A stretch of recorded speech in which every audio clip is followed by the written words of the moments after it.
Bueno, creo que después de 10 años hemos aprendido que lo que hay que traer es lo práctico.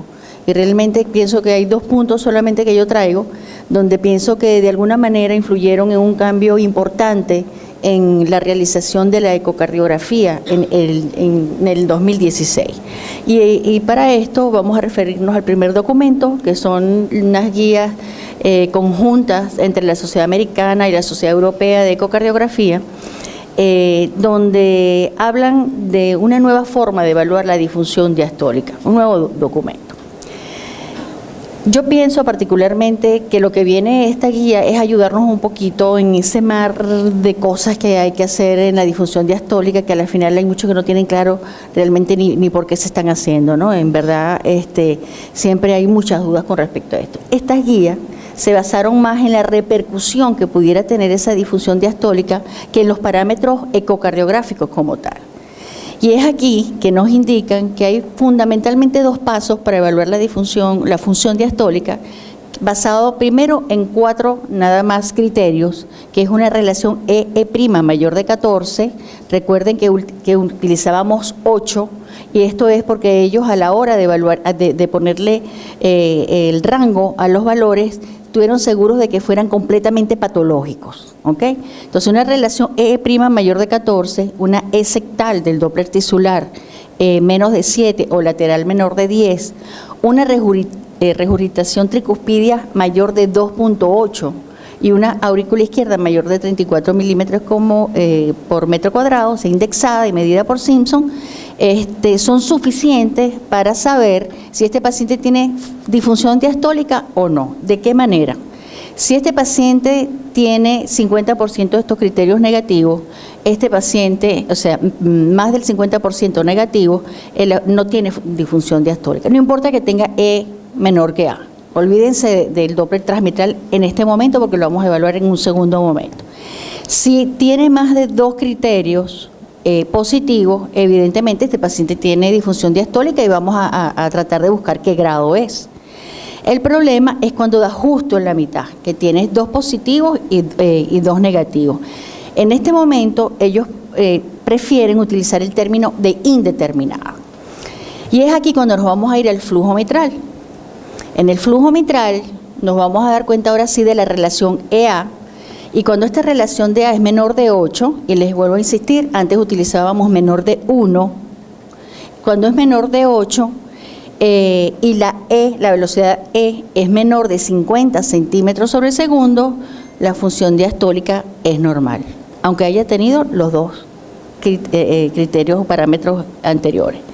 Esto es importante y le dan un valor muy importante, tanto como la aurícula izquierda o la repercusión que pueda tener en el lado derecho, el aumento de la presión diastólica final del VI, que es la velocidad E, que siempre que damos clase insistimos que lo que mide o lo que nos está diciendo es la presión que hay en la aurícula izquierda. Según su tamaño, es la presión que hay. Entonces, si está por debajo de 50, nos da confianza de decir que eso no tiene disfunción diastólica. Si esa relación EA es mayor de 2, teníamos 2 criterios anteriores, ya podemos decir que ahí hay una disfunción diastólica con casi probablemente 3, ¿ok? Entonces, el problema es cuando el transmitral está entre 0,8 con una E mayor de 50 centímetros sobre segundo o una EA entre 0,8, y menos 2. Cuando esto ocurre, sí tenemos que revisar bien los criterios anteriores, y vamos a fijarnos de 3 criterios, la relación E', la regurgitación tricuspide de la aurícula izquierda. Si tiene 2 de 3 o 3 de 3 negativos, no tiene disfunción diastólica. Si tiene 2 de 3 o 3 de 3 positivos, tiene una disfunción diastólica estadio 2. Cuando no podemos evaluar alguno de los 2 criterios y y tenemos solamente 2 parámetros, si tenemos los 2 negativos, no hay. Si es uno negativo o positivo, es indeterminado, y sigo insistiendo que uno puede escribir disfunción diastólica indeterminada, y no es que no es no evaluable es porque no pudimos hacer ninguno de los parámetros. Y cuando hay 2 criterios positivos, hablamos entonces de disfunción diastólica grado 2. ¿Okay? Esto pareciera engorroso, pero a la hora de la verdad, cuando uno está sentado haciendo el eco es muchísimo más sencillo, porque la mayoría se te queda en el primer paso, sencillamente, y no tienes que estar haciendo tanta cosa. ¿Okay? Esos criterios todos fueron hechos para una fracción de eyección normal. Cuando la fracción de eyección está reducida, se usan los mismos criterios, pero hay otros parámetros que han demostrado que tienen mayor especificidad y sobre todo tienen mucha importancia pronóstica. Por ejemplo, el tiempo de desaceleración de la onda transmitral menor de 160 en pacientes, por ejemplo, con insuficiencia cardíaca, o pacientes sobre todo isquémicos, son un factor independiente malo para este paciente, pues. Y también recomiendan el uso del Doppler venoso. Esto lo puse aquí para decir, no es que desaparecen todo lo otro va a estar ahí y lo vamos a usar solo si es necesario, pero no necesariamente tenemos que estar haciendo todos los parámetros como antes. Adicionalmente a estas guías, otro punto importante es que se permiten hacer unas acotaciones de acuerdo a patologías específicas. Por ejemplo, la fibrilación auricular, recomiendan la relación E entre la velocidad transmitral por modo M, la relación E' ya no es 14 sino 11, pero bueno, estas son ya particularidades de cada una de estas patologías que está viendo aquí, que no viene a caso, pero que sepan que no es que es tan sencillo tampoco, pero sí nos abre la luz y nos facilita mucho el inicio o la evaluación de un paciente que viene a hacerse un eco normal. Entonces los nuevos parámetros están basados en la repercusión de la difusión diastólica. Los parámetros anteriores como tiempo de desaceleración, tiempo de relajación isovolumétrica, el Doppler de venas pulmonares, las maniobras de Valsalva, todo eso sigue vigente. ¿Okay? Me llama la atención que en ningún momento, en ninguna parte, de la guía hablan de medir directamente la presión diastólica final, que era el rumbo que llevaban las guías de disfunción diastólica. En verdad, no eran una fórmula que no estaban validadas 100%, y yo creo que eso es como cuando uno mide presión sistólica pulmonar, no es adecuado. Entonces, bueno, nosotros lo vamos a seguir haciendo, nos ayuda mucho en coronarios, pero realmente las guías no dicen ni una sola palabra sobre esas cosas. Y el segundo punto que traigo es la imagen, la importancia de las imágenes del paciente cardio-oncológico. ¿Cómo debemos usar las técnicas de imágenes, especialmente, bueno, la de ecocardiografía, porque es la que yo hago?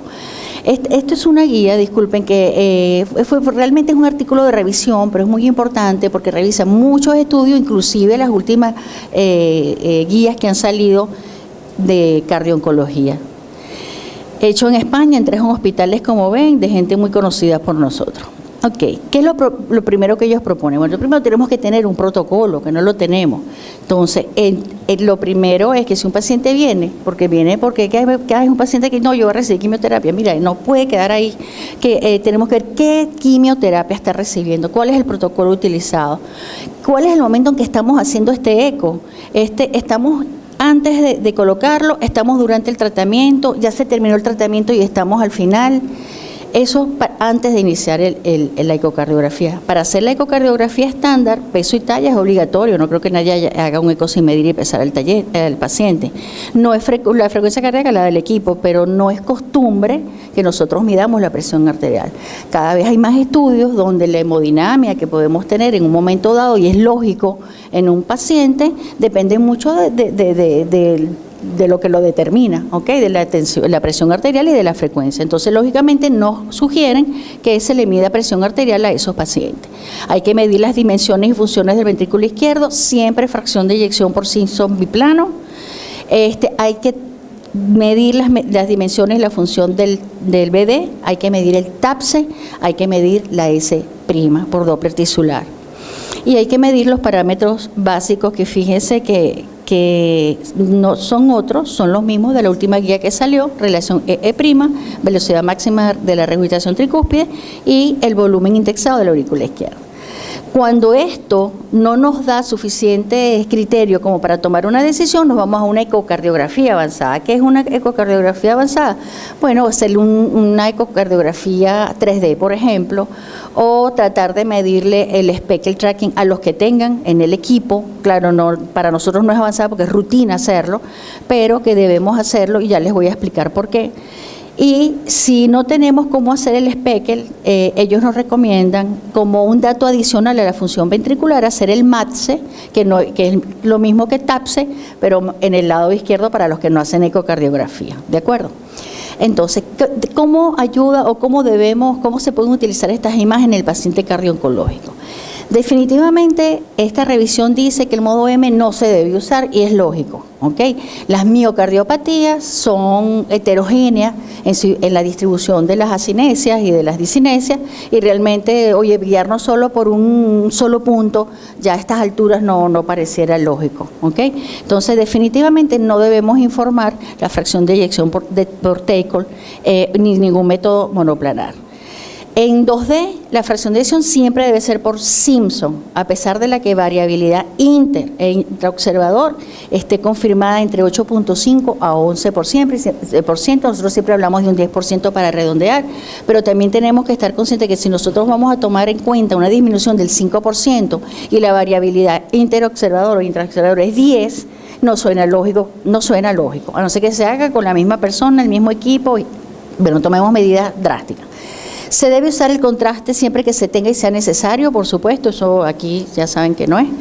Debe evaluarse siempre el Speckle tracking longitudinal, ya que es un factor pronóstico independiente, tanto basal. ¿Qué quiere decir esto? Puede tener una fracción de eyección normal, pero si yo tengo un Speckle que es menor de 19%, ya este paciente empieza mal, ya viene con algo, ¿ok?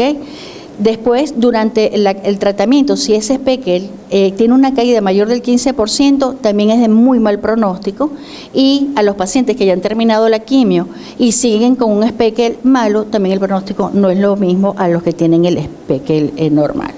El 3D transtorácico cada vez es una técnica que más gente lo tiene y menos lo usan.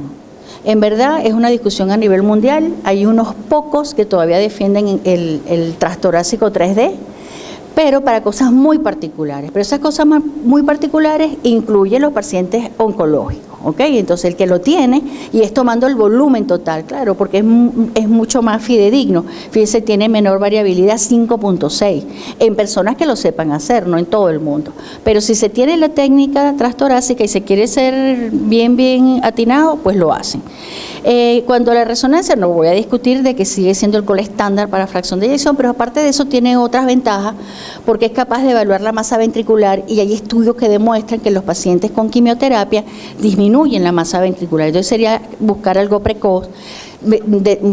Estudia mucho mejor la parte de la disfunción del ventrículo derecho, es capaz de hacer el realce tardío buscando fibrosis, ¿ok?